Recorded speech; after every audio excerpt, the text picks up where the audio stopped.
In a world of shonen, shoujo, and slice-of-life mangas, manhwas, and anime, exists the black sheep of the bunch.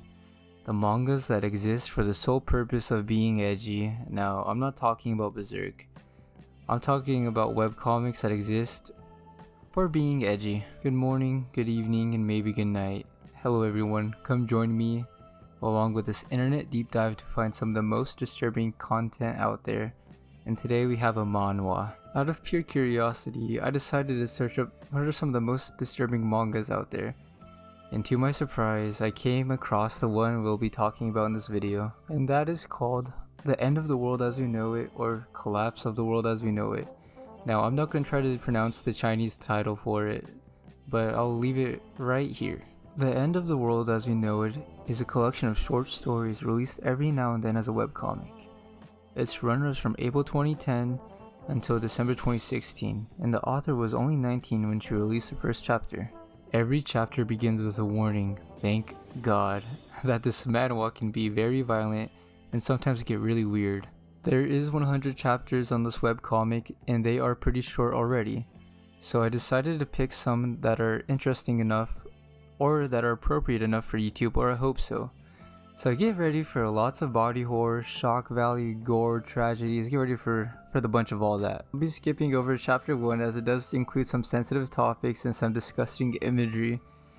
But anyways, all you need to know, dead baby inside somebody. That's it. Oh god. Chapter 2 is pretty tame compared to chapter 1. Anyways, it's called The Mermaid. A young brother returns home from wherever he was at. Maybe school or somewhere. He notices that his fish is gone. He looks over to his sister, who's eating his fish. She says that she's eating this fish because she read in a book somewhere that eating a fish makes your skin clearer, or this specific fish. His sister kicks him out of his room. He storms off cursing his sister, hoping that she'll turn into a carp the next day. While at dinner, the brother is eating with his parents. His parents are concerned. "Where is your sister?" He says, "I don't know," and they decide to go to his sister's room, where they find a giant fish-like creature with the arms and legs of a human, and his sister turned into a fucking fish. We did get some body horror from this chapter, but the next chapter, his body discomfort, I guess, it's really weird. The next story, chapter 8, Maternal Love. The couple goes to a doctor to check up on the wife's pregnancy, who is due in a week. The couple is very excited. However, the wife, Lily, changes her mind about something. She claims that society is too dangerous to give birth to a baby. So she decides to keep the baby in her stomach. How, you ask? She holds in the baby like a fart. When it's time to push, she holds it in. During the second year of her pregnancy, you're able to see the outline of the baby through her stomach. The father decides that he's had enough of this fucking obscene behavior. God, what am I explaining? During the 6th year of pregnancy, the baby is now a kid, and he pops his head out through his mother's mouth to read a book. During the 5th year of pregnancy, the mom dies, and he crawls out, the kid crawls out, and it's like some sort of sick ritual. He crawls out of the mom's mouth and he says, "I am born." He doesn't even know how to walk, and that's how the story ends, saying, "Who will teach me how to walk?" At this point in the story, I know I skipped over chapter 1 and a few chapters, but I really think the author has an obsession with drawing pregnancy. And oh boy, it doesn't end there, as chapter 9 is called The Future. It's sometime into the future, and nearly all life on Earth has collapsed, except for 2 men. One man with glasses and one man without glasses. And they are both fed up with being the only men alive. And one day, the man with glasses notices something strange about his stomach. 6 months pass, and the man with glasses can finally feel whatever it is in his stomach erupting. And then a claw pops through him, and some sort of eldritch horror beyond human comprehension emerges and tells the man with no glasses that he must be part of the next evolutionary race. And the story ends as the man with no glasses yells for his life. Now, I didn't go into too much detail in that story because it's pretty weird explaining it. Chapter 11, Revive. And oh man, we got a Hatsune Miku clone lookalike, and we already got some body horror in the first page. The doctor's assistant apologizes after getting Miku into a car accident. Not Hatsune Miku, but the doctor's daughter, Miku, who is inspired by Hatsune Miku. The doctor quickly works on getting Miku revived. He uses robotic parts and infuses it to be a part of Miku, making her almost cyborg-like. A few days pass. The doctor is locked in the room with Miku. The assistant wonders what the hell is going on in there and decides to go deliver food to him. The assistant opens the door and she sees Miku's horrifying face imbued with what looks like parts from an animatronic from Five Nights at Freddy's.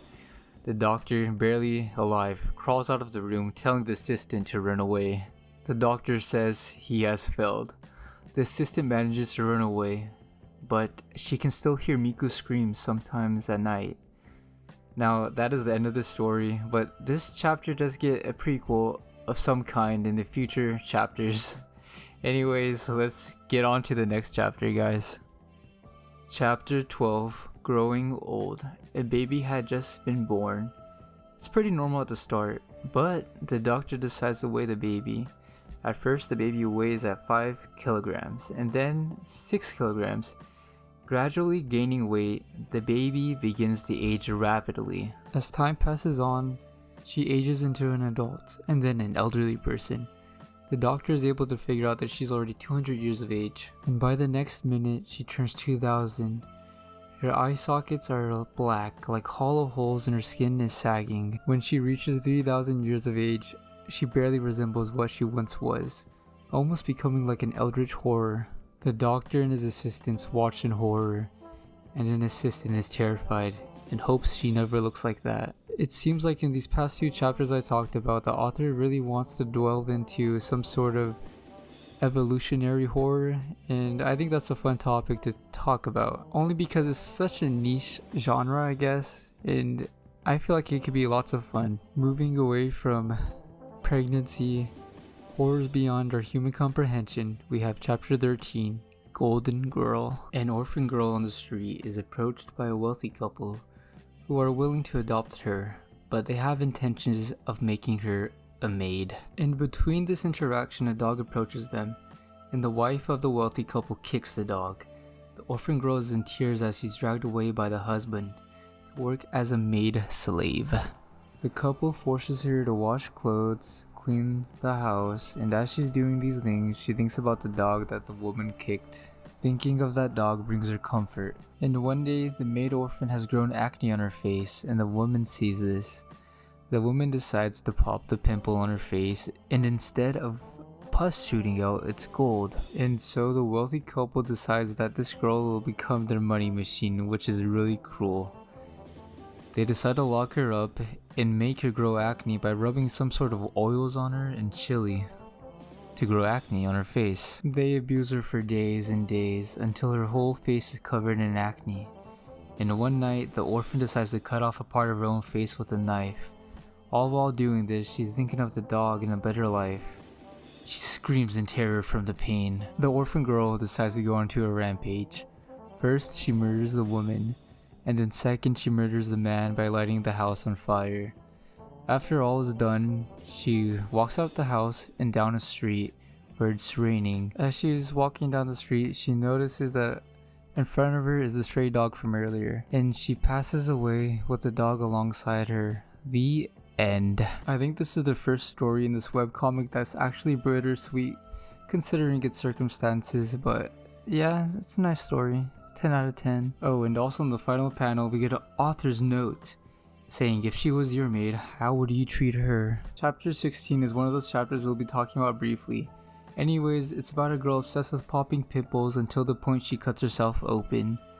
Brutal and edgy. Chapter 21 and 22 are a two-parter, and this story is called The Cat's Story. One day while walking outside, a girl picks up a very cute stray cat.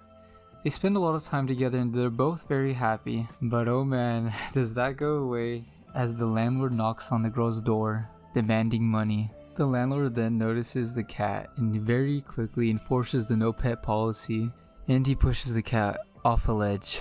The girl then picks up the cat's corpse off the street below and she buries the cat, and alongside the cat's burial is the spoon she used to first feed the cat. And then that very same night, a cat's paw emerges from the ground, but not just any ordinary paw, a skeleton paw. The undead cat seeks its revenge by hunting down the landlord. The skeleton cat very quickly kills the landlord, and then he sets to go seek out the girl for comfort. But as the girl sees the undead cat, she's terrified, and the cat runs away as he's very ashamed of his appearance. The cat then contemplates taking its own life by jumping off a ledge, but just as the cat's about to jump off, the girl realizes that what exactly the undead cat was, and she runs and embraces the cat. And as they hug, the cat turns it back into its normal self. And that's the ending. Nothing bad happens, nothing sad happens, no tragedies. They live a happily ever after ending. It's nice to know the author didn't just make depressing stories, or stories with depressing endings at least. Chapter 25, Lovingly Killing One Another, is a story about a couple who kills each other. A strange chain of events happen where the couple sees their own deaths play out. First, the husband sees his death on the TV, and then the wife sees her own dead body in front of her in the kitchen. The couple discusses how it would ever be impossible for them to ever kill each other, as they both love each other very deeply. But then the wife accuses the husband of cheating, to which he admits to. In an act of anger, the wife pushes her husband into the microwave, with his head being in the microwave, and very shortly the microwave explodes, killing both of them. And it turns out that the story is a loop. These murders keep playing over and over again. Chapter 26 is a bit of a dark comedy in some ways, and its name is Limitless. An artist is struggling to draw his manga when all of a sudden a portal opens, and a clone of himself falls through. The clone and the original artist are in a very worried state, and they discuss if the clone is from the future or an alternate reality. And just then, another clone falls through, and then another, and the portals begin multiplying. The wife walks in with a very confused and funny expression. The clones continue to arrive endlessly, and it becomes a worldwide event, and something to worry about, and even get a knockoff played golf fiddler saying the world cannot support all these clones, and sends the clones to die in a giant meat grinder. The meat grinder eventually fails to function as there's too much clones, and as the clones are multiplying, they form a huge mountain of clones, and the government decides to nuke the mountain. However, it does very little to nothing. The mountain of clones grows so big that it cracks the Earth's crust, and somehow this crack in the Earth's crust causes an apocalypse. The original author ends up dying with his wife as the Earth's conditions are too harsh to carry any life. This chapter ends with a note from the author saying that the theme of this chapter is to propose birth control. Quickly going over chapter 28 is a story about a group of people who have a fetish over the feeling of pulling clothes over themselves after sweating to reveal their insides have gone missing. Trust me, it's best not to go into detail until chapter 28. In chapter 30, New Friends, a Charlie Chaplin clone is killed, and after his death, he talks to dead people in a morgue asking how their death came to be. One thing that caught my interest about the story is that when one girl is explaining how she died, there's no text written, as the translation group that translated this webcomic from Chinese to English refused to translate this part, saying that her death was too poor in taste to translate. I wonder what kind of horrible context are you missing, as this manga does have some edgy content to say the least. Chapter 38, Hemophilia. During class, a kid cuts his finger while sharpening his pencil, and his cut won't stop bleeding.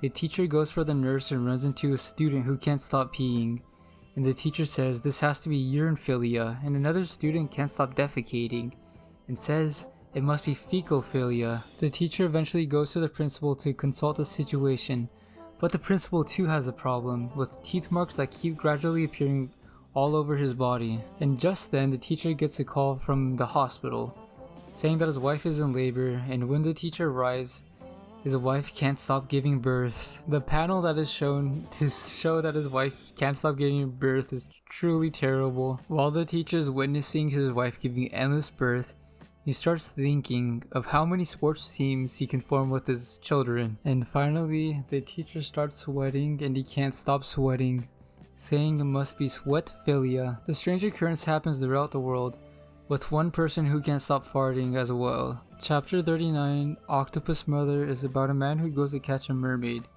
When he catches a mermaid with tentacles, the mermaid with tentacles eats him. The end. The next chapter we have is chapter 40, Hairstyle, and I actually really like this story. It's really not terrifying, or there's no shock value really.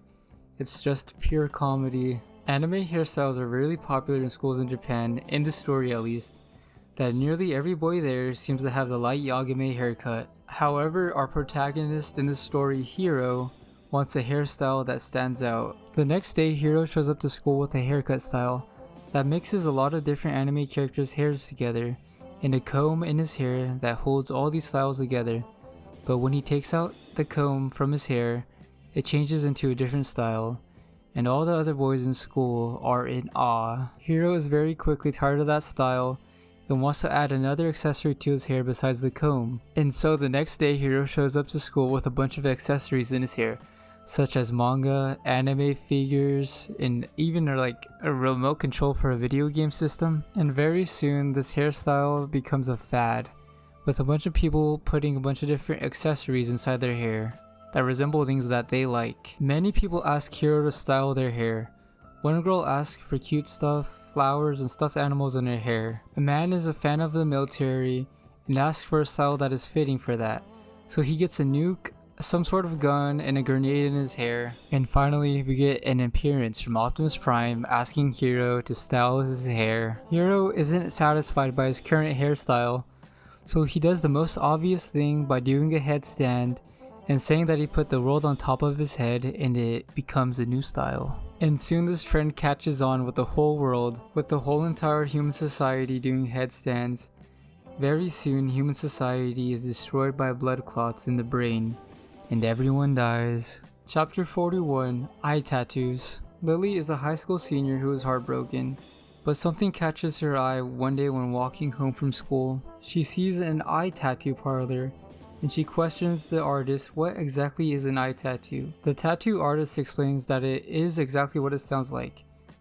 A tattoo in your eye. Lily decides to get an eye tattoo of a design of a flower, and the next day she shows up to school and everybody loves it. With the attention of everybody looking at her eye tattoo, she gets over her broken heart very quickly. Lily returns to the tattoo artist, sharing her experience with the popularity of the eye tattoo. And in return, the tattoo artist explains a new technique for eye tattoos, making them practical. He explains with this new technique that they can now project images and videos, shoot lasers, and even express emotions. Lily decides to get this new technique into her eye. As the artist is doing this procedure, he explains that this is his first time doing this technique, and in an accident, the needle goes into Lily's eye. The artist is unable to get the needle unstuck from her eye and accidentally pulls out her whole entire eye along with a little chunk of her brain. The story ends with the tattoo artist saying how will he ever keep the store open now. Chapter 45 is about a young girl who's too scared to take a dump in a rural area in Japan,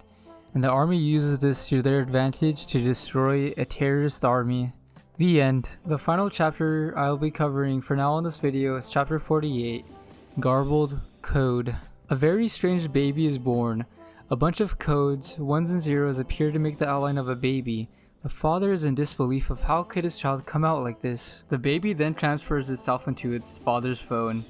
The mother jokingly says she didn't feel any pain from the birth. The nurse suggests the couple visiting a doctor or a specialist to figure out what exactly is going on. They go visit the doctor, and surprisingly enough, it is the same doctor from chapter 11. The doctor then requests the father to send over the baby to his computer via Bluetooth. The doctor writes a program that will change the baby's data into human form. The baby appears in a nearby machine, but it's missing one of its legs.